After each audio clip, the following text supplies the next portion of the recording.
podcast. My brother was on the phone with me, and he asked me some questions about some shit, about a particular person or something. I go, no, I haven't spoken to that person in years. And he asked me, why not? And I said, because my relationship with that person was strictly cocaine, right? And buying something else. No, I wasn't buying from him. It wasn't a dealer.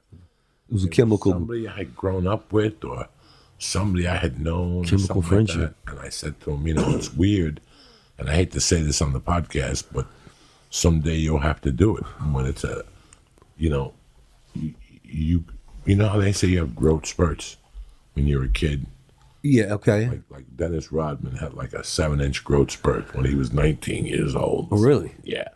It's the weirdest thing. We have growth spurts in life. Okay. And part of that growth is looking around, Mm-hmm. And in 2007, I actually had to look around when I got off the coke and see who was working Right. and who wasn't working, what was working and what wasn't working. It's a tough decision to make. Right. Especially when you're a person like me that cares about his friends. Right. But you also have to care about your future. This is what I want to do. Right. So these are, don't worry about it, Lee. I think in 66. He got clean at 66. No, in 66. I'm just trying to see how old he was. Well, he died in 80? Ray Charles? That's not true. Oh yeah, at 66. Yeah, I'm guessing. That's crazy.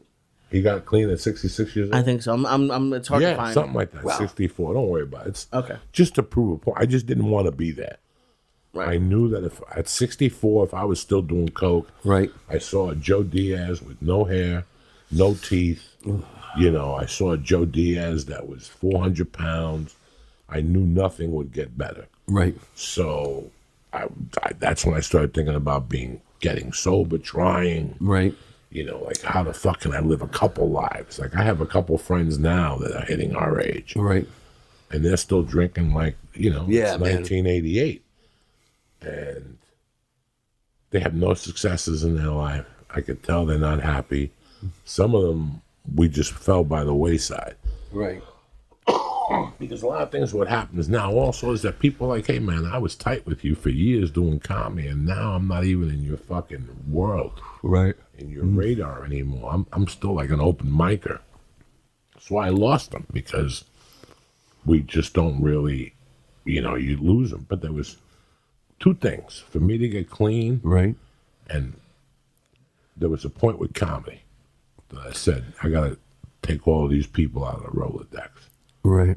They just bring me down. And I know like three people in particular right. that I like the name, but I wouldn't because there was like 3 agents in particular. Right. 3 people who had all the potential to help me. Here I was friends with them. I was kissing their ass. I would work hard for them or whatever, and we weren't getting nowhere. And one day I said, you know what? Not only am I not going to work with them no more, I'm cutting them out because they're the kiss of death. They got this guy on the roster or this guy on the roster. I don't want to be at the same roster as Screech. Yeah. So who do you got? Joe Diaz, Pablo, and Screech. I'll call you back tomorrow. I just... No callbacks. For me to make these leaps in life, you have to leave some luggage behind. Right. And sometimes luggage is people. Sometimes you can't take those people Absolutely, with you. man.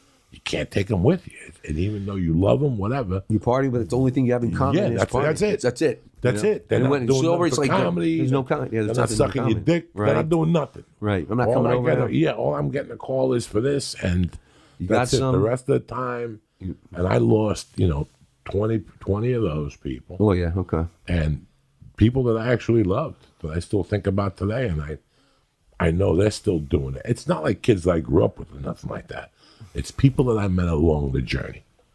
That every time I would go to Pittsburgh, they would show up with an 8-ball. Oh, yeah. Every time I would show up to Nashville, they would show up with an 8-ball. Every time I showed up to Atlanta, they would show up with an 8-ball. Every time I showed up into Miami, they brought half the ship. There were certain people in every market that I had that, and it was rough to say to them, no, I'm coming in, I'm going out. And they're like, well, am I going to see you? Not really. But don't you want to party? I got this chick that lets me fuck her in front of people. I really don't, I had all that creepiness. Yeah. Well, I had pounds peer of pressure. creepiness, It's not even peer pressure. It's like... It's just, they expect, hey, listen, I'm going back to the hotel. They can't even take that. No, I had the only success I had was in finding cocaine. I was like a successful treasure hunter. That's the only success I ever had. There was a period there where I would bump into cocaine even if I didn't want it. It was like a curse. Wow. Like, you really want it?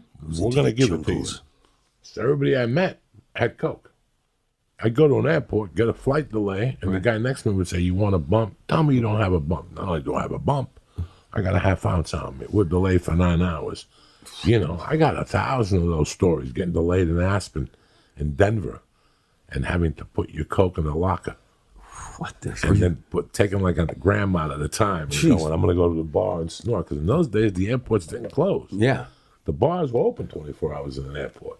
Till 5. They were closed for 1 hour. They were closed for 1 hour for the janitor to come in and wipe down the bar and steam it. And another bartender would come in. So you would buy 6 beers and just sit there until 6 a.m.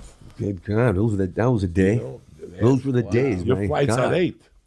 You're going to sleep on the flight. You're going to sleep on the flight. I mean, it was crazy. It was a crazier world.